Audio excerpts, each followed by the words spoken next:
In this video, I want to show you the perfect dashboard and sales metrics that you need for a sales rep in a painting company. And the thing I love about this dashboard is that it works if you have one sales rep or 10 sales reps, because all of the reports are set up in a way that it shows the active user their sales statistics. So let's dive in.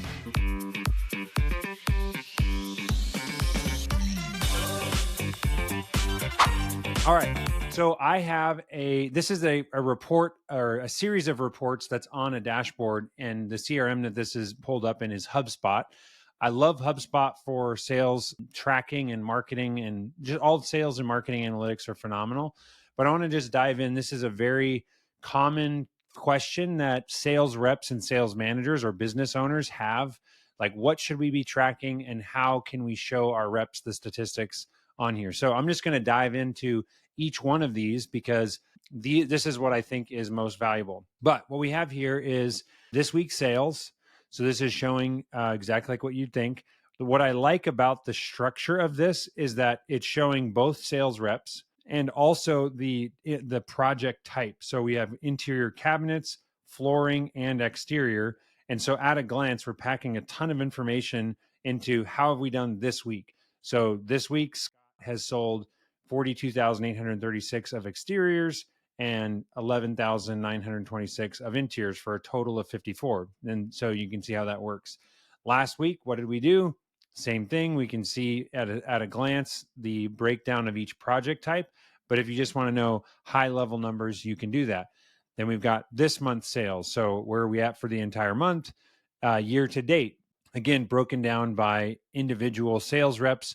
And the value or the thing, another really, you can see actually it just updated live. So someone must have input a new deal or something, and instantly this is available. The other thing that I love about the reports here in HubSpot, and I think is super critical, is if, say, we're looking at this week's like 42,836, how is that possible? You can just click and it immediately opens up and shows you this is the deals that he closed, the date that it was closed, the stage, the amount, the project type, how many hours. If I wanted to go further, I could even open up this deal immediately. And now I can jump into this person's deal and verify that everything's looking correct and that's all good. So that's every single report. So each one of these little squares is a report that has that information. So again, you can see this week, last week, this month, year to date. Another thing that I think is really important that sometimes goes overlooked or gets overlooked is hours. So if you've run a painting business for any amount of time, you know that revenue is important, but arguably more important than revenue is how many hours have we sold? Because if you have 20 painters that you're trying to keep busy, you need to make sure that you have, 20 times 35 hours a week, let's say. So that comes out to, let me do some math on my calculator right here. 20 times 35 is 700. So like, again, rough approximation, I need 700 hours of production sold every single week in order to keep my guys busy. And I know when I was marketing director at a growing painting company, this is one of the metrics that our marketing team tracked alongside sales very, very closely. So in the wintertime, we can't do exterior painting. So we were constantly looking at, do we have enough hours of the interior work that we can produce when it's cold and rainy that we sold this week? So we would track, if our run rate for production is 850 hours or 900 hours or whatever it is, we need to make sure that marketing is selling the same cadence or slightly above what our production team is capable of producing. So a really, really valuable report. And once again, if you're like, how do we get 168 hours of interior? You can just click right in and see exactly the deal and the dollar amount and the hours.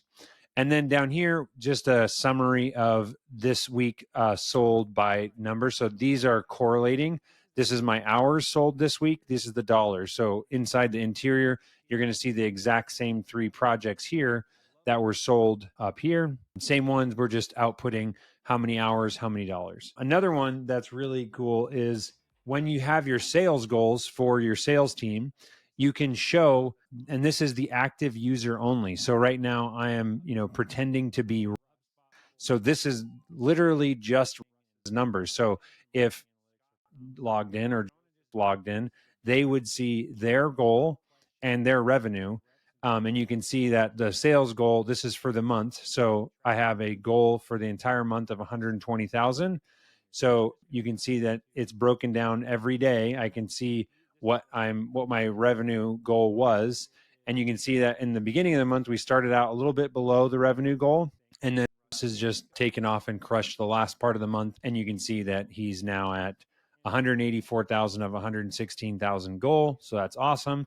And then you can also see there's a trend line in there. And like with everything else, I can click and immediately see where's this data coming from and look at all those. I love the drill down capability in this. Other thing is the deal amount average. So what's your average job size by rep? And there's two ways you can look at this. The reports and the ability to filter or adjust this is really, really nice. But this is looking at all deals. So this is not just one deals, but this is just average deal size.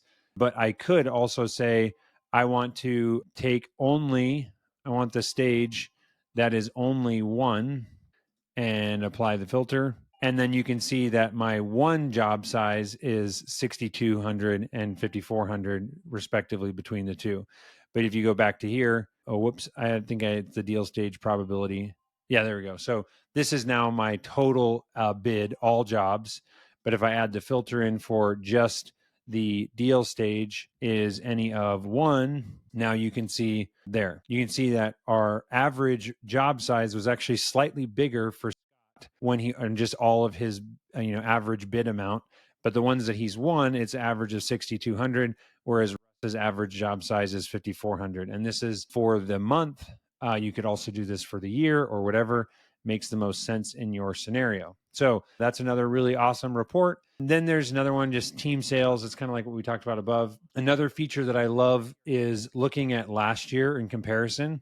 So you can see this is a really cool trajectory that at this point last year, we had only sold $749,000. And this year we're at 1.16. So crushing last year's revenue sales in comparison. And again, this is looking at only show me the active user. So I could do a year-to-date revenue for the entire company, or I can see just the active user. And in this case, I'm logged in as.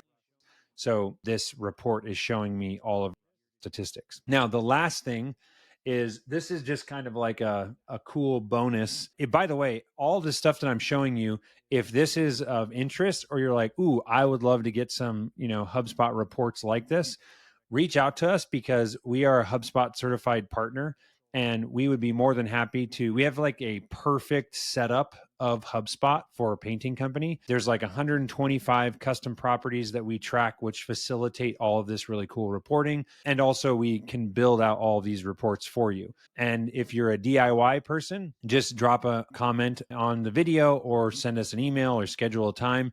And I've actually made videos on how to create most of the content on this dashboard, if not all of it. So we'd be more than happy to help you with that. Now, the last thing, this is the other part that's super cool, is that with HubSpot, you can have all of these embedded reports of like the standard stuff for a sales rep, but there's always like some unique, how do I say, like just like really specific granular reports or ways that you want to filter deals. And so this is a custom report that I made inside of Google Sheets, and I can just embed it directly into the HubSpot dashboard here. So I've got actual leads, number of bids, actual sales, and this is just by deal count.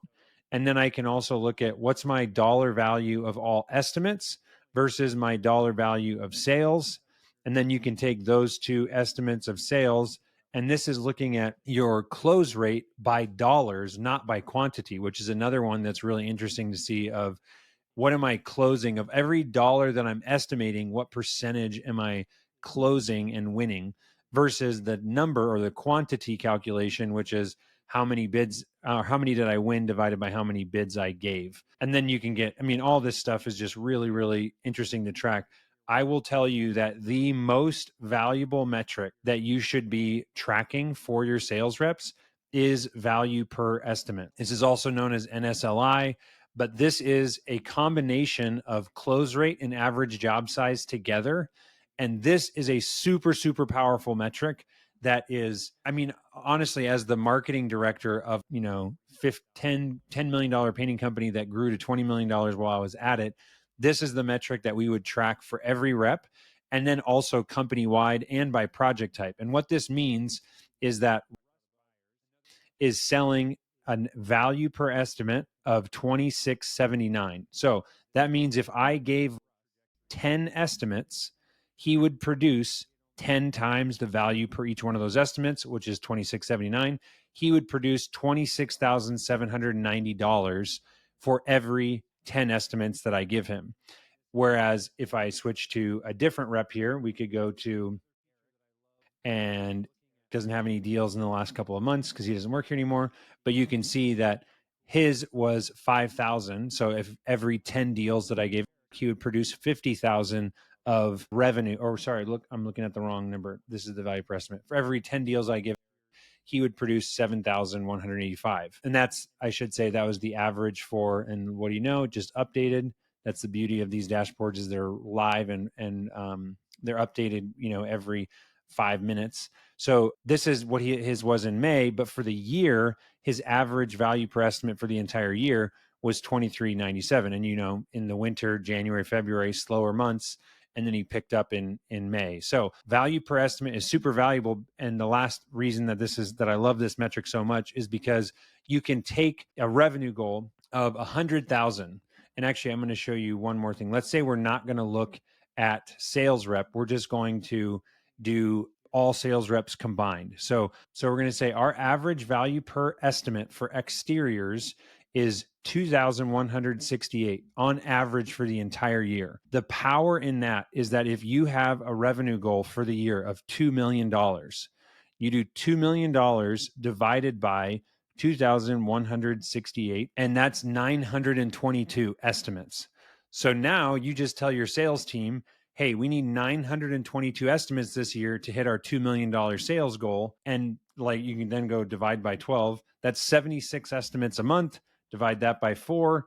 I need 19 scheduled estimates on our estimator's calendar in order to hit our $2 million revenue goal.